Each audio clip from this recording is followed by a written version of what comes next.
Fidya bo'g'lan bir xabar beraylik. Ha, Fidya bu. İşte bak vat olubsiz-ku. Nima qilamiz, havo isitmasin deb ishlayapmiz-da. Ha. Qana bo'libdi bu? Salqinga ish zo'r bo'ladi-da. Shu zakazchalarni ham uryapsiz zamoncha qilib. Ha, uni o'zi ortish kerak-ku. Ana Fidya bu bugun ishni tugatdilar, kraska qilibdilar.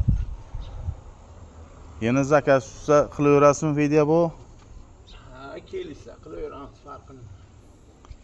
Ha. Uni ana shiferga tayyor qilib, reshetkalargacha zakoni qilibdilar Fidya bu. Nomeringizni qoldiraman-da.